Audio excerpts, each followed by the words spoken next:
Kaliyog ng ito mga ina.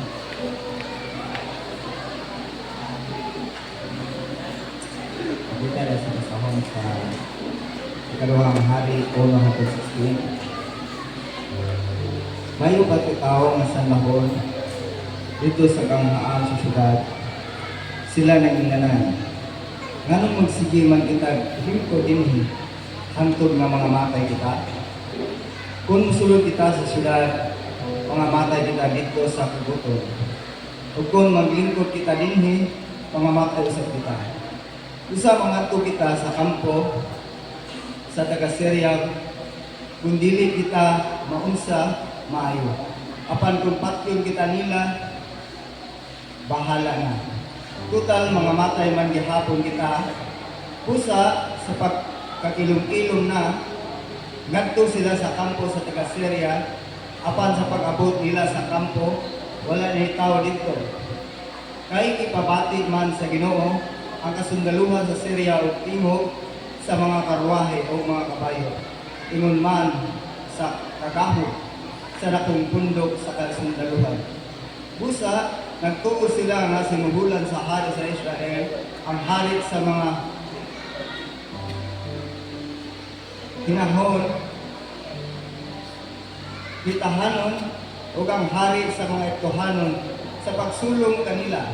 Sa 7, usa sa pagkakilom-kilom na nanagan sila o ipangyaan nila ang ilang mga tulda nga kabayo, nga asno, ng ilang kampo, wala gayud maunsa.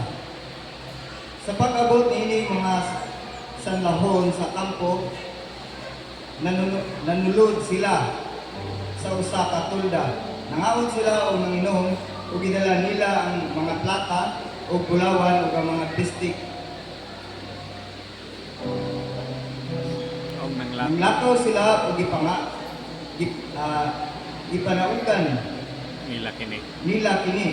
Unya namalik sila o misulod sa laing tulda o gipamuha nila ang mga butang o ila usab kini itaguan.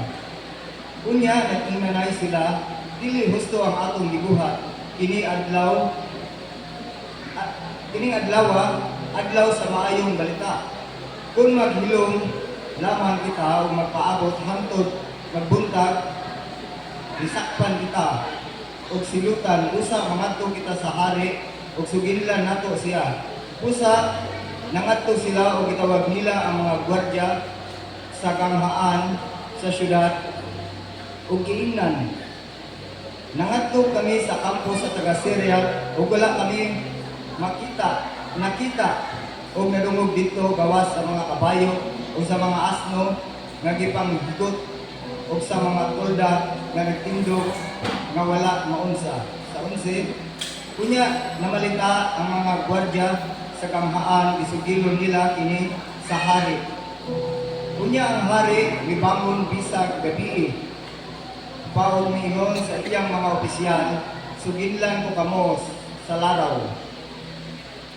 Sa taga-Syria, batok ka nato. Nasayod sila nga wala kitay pagkaon, busa ng gawas sila sa ilang kampo, aron pagtago.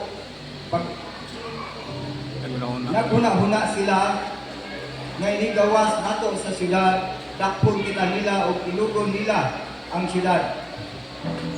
Sa 13, usa sa iyang mga opisyal mingon, magsugo kita pipila ka tawo uban sa 5 ka kabayo nga naibilin aron susihon nila. Kung tinuod pa kini, bahala na kung patyon sila. Total mga matay man gihapon kita dinhi. Tanaw nato ug unsay mahitabo.